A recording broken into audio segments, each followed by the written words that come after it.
오늘 말씀의 제목은 지금 나의 믿음으로입니다. 지금 나의 믿음으로. 미국의 교육가 알버트 윈십이라고 하는 사람이요, 두 인물의 후손들에 대해서 조사를 했다고 합니다.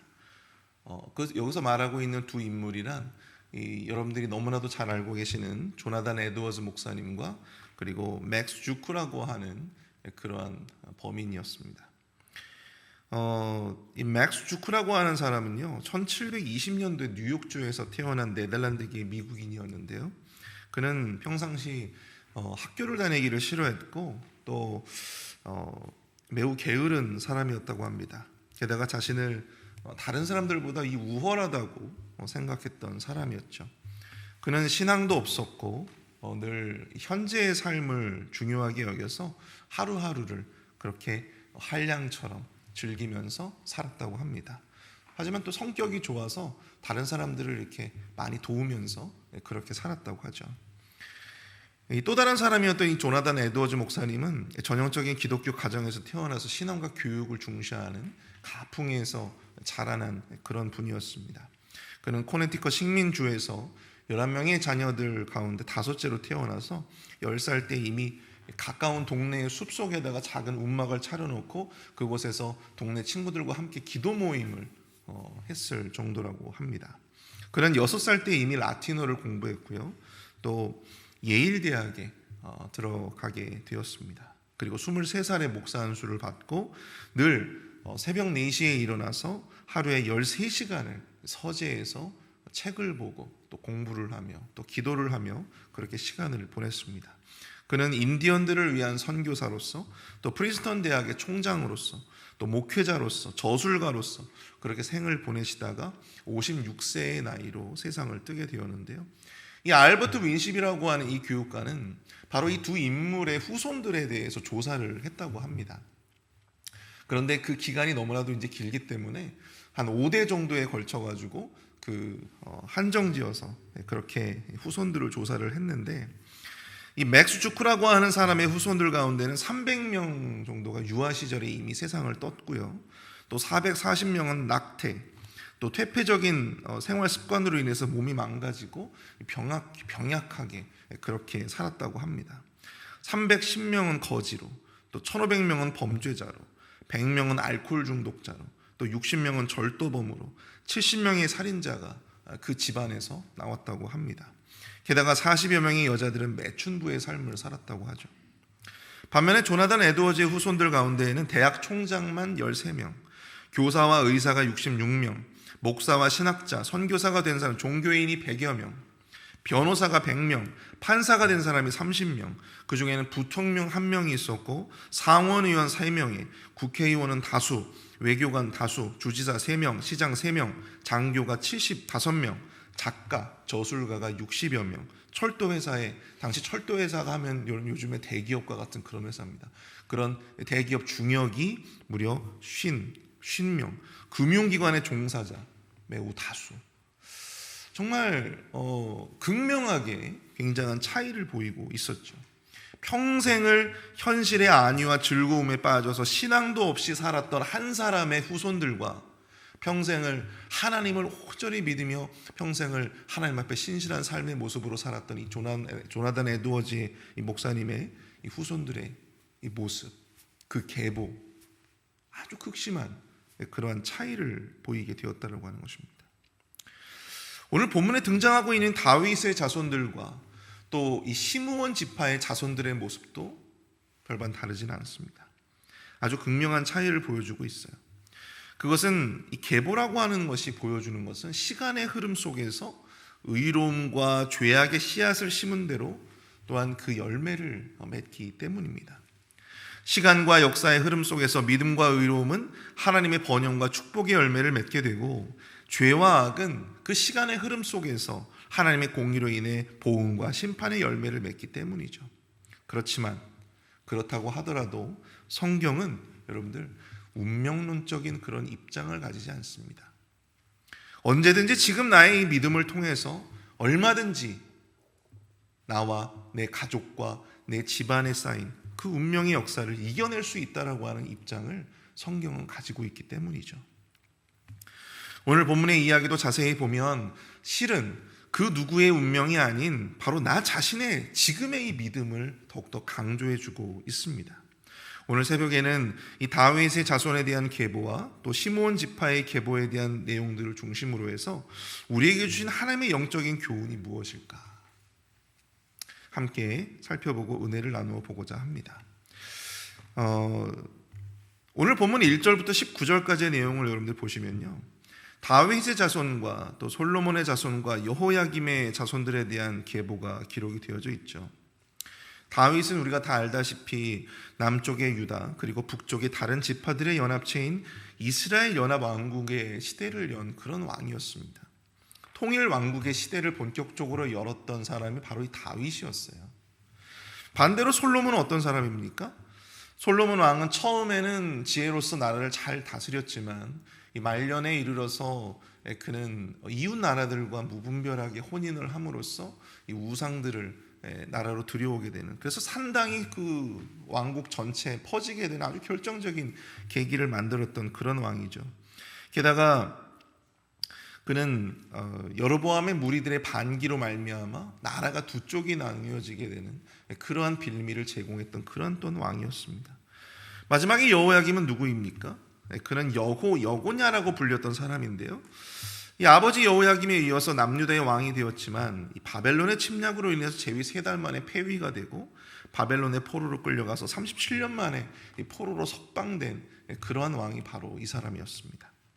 오늘 본문에 소개된 다윗의 후손들의 면면을 보면 그들 중에는 하나님의 마음에 합당한 의로운 사람들도 있었고 그 평생을 축복 속에서 하나님의 도우심 속에서 살았던 사람들도 있었지만 악인들도 꽤 많이 있었다라고 하는 것을 우리가 보게 되죠. 그러나 그럼에도 불구하고 하나님은 다윗의 왕가와 그 명맥을 유지해 주셨다라고 하는 것입니다. 비록 나라가 멸망한 이후에도 여호야긴과 같은 자들을 통하여 그 왕가의 명맥이 유지되었다라고 하는 것이죠. 다윗의 자손들의 죄악이 이것은 다윗의 자손들의 그런 죄악이 시므온 지파보다 더 작기 때문에 또 하나님께서 그들에게 더 큰 은혜와 자비를 베푸신 것이 아니었습니다. 다윗의 자손들이 하나님께 행한 죄악도 여러분들 극심했죠. 그러나 그들은 그럼에도 불구하고 많은 은혜를 받아서 누렸습니다. 바로 누구 때문이었을까요?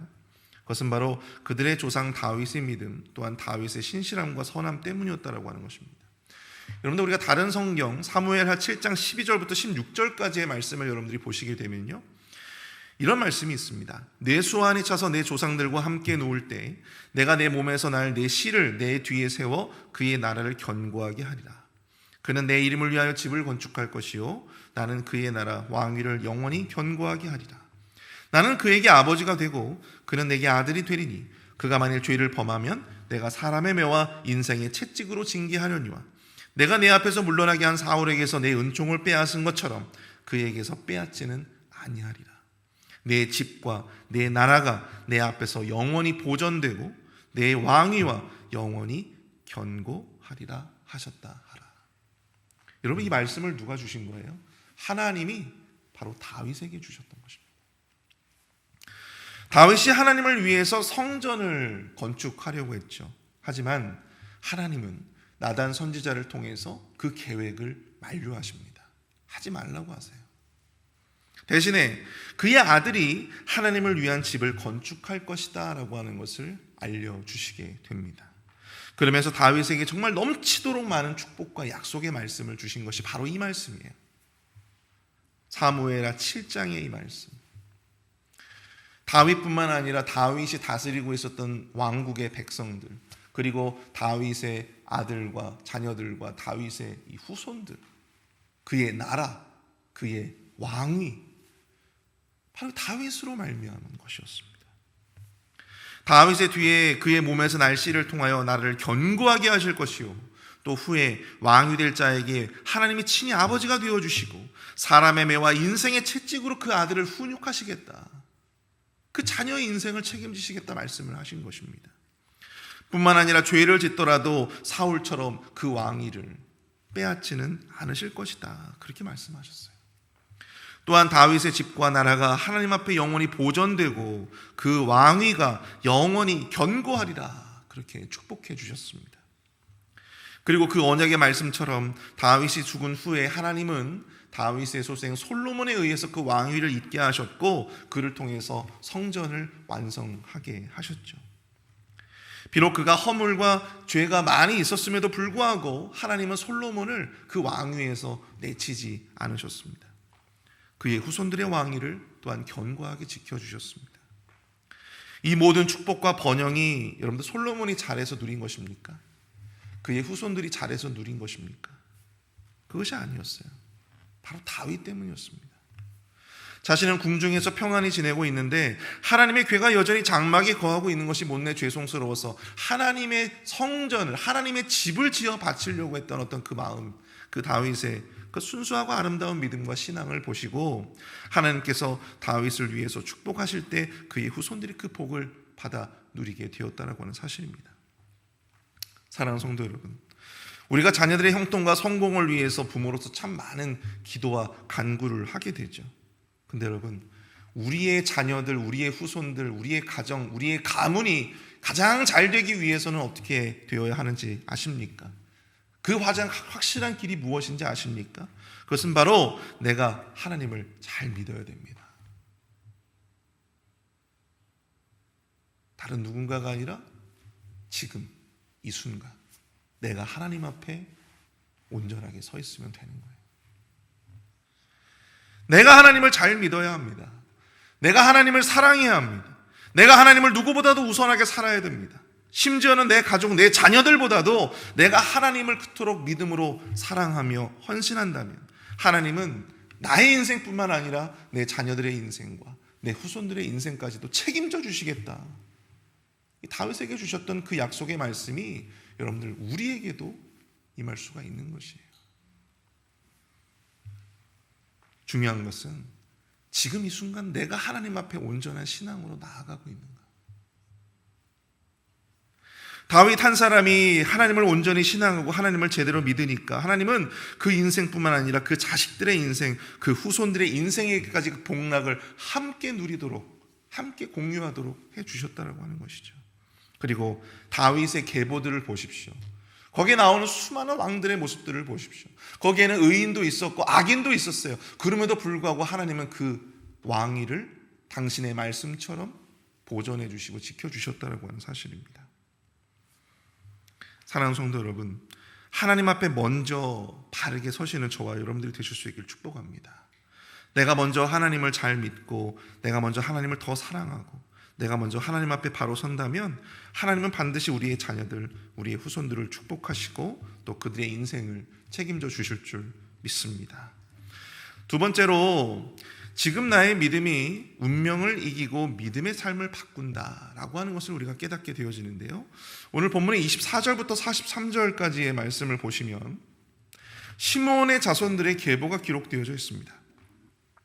특별히 다윗의 자손, 유다의 자손들과 비교해서 시므온 지파의 계보를 보시면 상당히 왜소하고 미약한 시므온 지파의 가계를 함께 기록하고 있다는 것이 의미 있게 느껴집니다. 특별히 27절을 한번 보십시오. 27절. 시므이에게는 아들 16과 딸 6이 있으나 그의 형제에게는 자녀가 몇이 못 되니 그들의 온 종족이 유다 자손처럼 번성하지 못하였더라. 여러분, 유다 지파는 굉장히 크게 번성을 했죠. 그리고 유다 지파 안에서 왕이 나왔어요. 반면에 이 시므이 종족, 이 시므온 지파, 이 시므온 지파는 어떻습니까? 이 시므온 지파 같은 경우에는요, 오늘 27절에 나와 있는 것처럼 그의 온 종족이 유다 자손처럼 번성하지 못했다라고 그렇게 이야기를 하고 있습니다. 시므온 지파가 유다 지파에 비해서 의도적으로 그들이 번성하지 못했다라고 하는 사실을 이렇게 드러내주고 있는 이유가 있겠죠. 사실 이렇게 시므온 지파가 미약하고 훗날 이 다윗의 이 유다 지파에게 흡수되었던 것은 그들의 조상 시므온이 저질렀던 큰 죄악, 바로 거기에 근간을 두고 있었습니다. 여러분, 시므온이 어떤 죄를 저질렀나요? 다윗이 하란을 떠나서 가나안으로 돌아올 때 세겜성에 들어가게 되었는데 야곱과 레아 사이에 난 딸 디나가 세겜성의 추장이었던 이 세겜에 의해서 강간을 당하고 욕을 보게 되었습니다. 그러나 세겜은 그녀의 아름다움에 취해서 그녀와 결혼을 하고 싶었어요. 그러나 결국에 야곱은 이 할례를 조건으로 딸과 세겜의 결혼을 이제 조건부로 찬성을 하게 되었는데, 그러나 이 레위와 시므온이 두 오빠들은요, 그것이 용납되지가 않았어요. 자신의 사랑하는 여동생을 감히 그래서 어떻게 합니까? 야곱이 이제 할례를 하라고 했으니까 그 성에 있는 모든 남자들이 다 할례를 한 거예요. 근데 여러분 다 아시겠지만은 남자는 할례를 하게 되면 모든 전투 기능이 상실되어집니다. 3일 동안은 움직일 수조차 없어요. 그때를 노려서 이 시므온과 레위가 성 안에 있는 모든 남자들을 다 죽여 도륙하게 됩니다. 그리고 그들의 모든 재물을 빼앗고 노략질을 하게 되었다고 하는 것이죠. 근데 이 일이 야곱에게는 큰 상처가 되었고 야곱에게는 큰 아픔이 되었어요. 그리고 야곱은 그것을 마음에 남겨두게 됩니다. 그리고 그가 죽을 때 아들들을 하나씩 축복하고 그들을 위해서 기도하고 예언을 하게 되어지는데, 이때 시므온 지파에게는 이러한 예언의 말씀을 주십니다. 창세기 49장 5절부터 7절까지의 말씀을 보시면, 시므온과 레위는 형제요 그들의 칼은 폭력의 도구로다. 내 호나 그들의 모의에 상관하지 말지어다. 내 영광아 그들의 집회에 참여하지 말지어다. 그들이 그들의 분노대로 사람을 죽이고 그들의 혈기대로 소의 발목 힘줄을 끊었음이로다. 그 노여움이 혹독하니 저주를 받을 것이요 분기가 맹렬하니 저주를 받을 것이라. 내가 그들을 야곱 중에서 나누며 이스라엘 중에서 흩으리로다. 여러분, 자기 아들한테 이런 식으로 저주의 예언을 퍼붓는 아버지가 어디 있습니까? 근데 그만큼 야곱에게는요, 이 시므온과 레위가 저지른 이 죄가 굉장히 컸던 거예요. 이 말씀처럼 시므온 지파는 이스라엘 중에 정말로 흩어져서 다른 이 다윗 지파의 영향권 아래에 놓여지게 되었습니다. 후에 시므온 지파는요, 시간이 흘러서 이 다윗 지파의 유다 지파의 복속이 되어지게 되었습니다.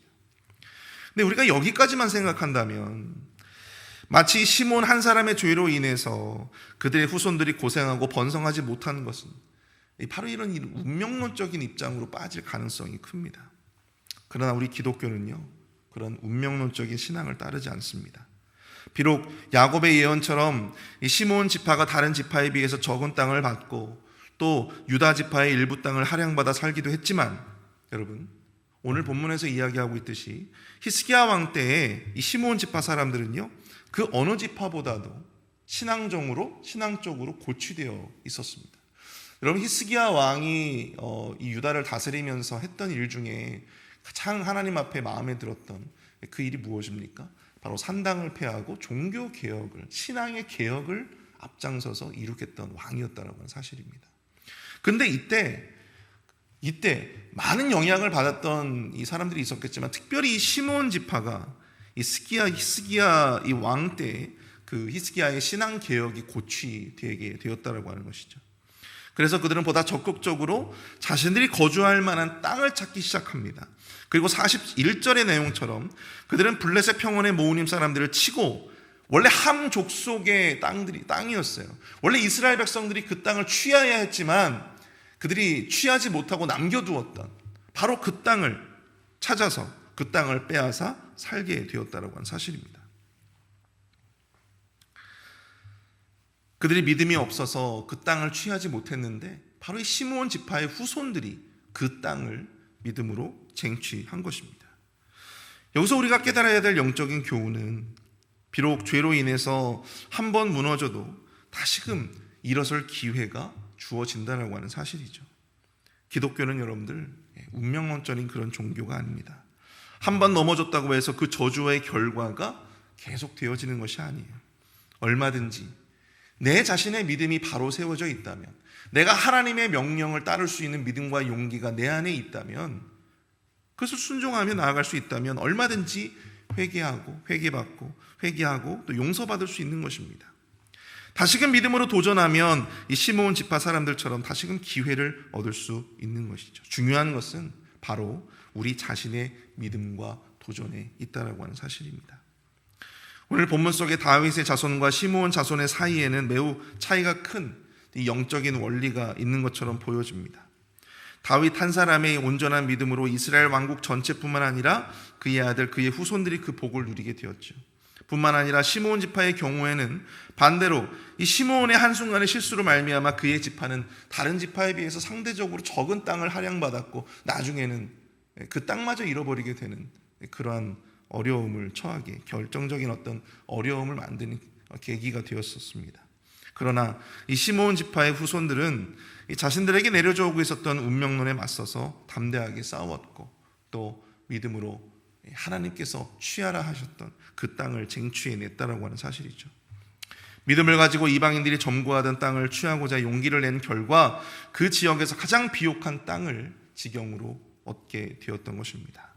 사랑하는 성도 여러분, 우리가 여기서 깨닫게 되는 중요한 한 가지는, 결국에 중요한 것은 바로 지금 현재, 지금 이 순간의 나의 믿음과 나의 도전이 그 어느 때보다도, 그 누구의 것보다도 중요하다라고 하는 사실입니다.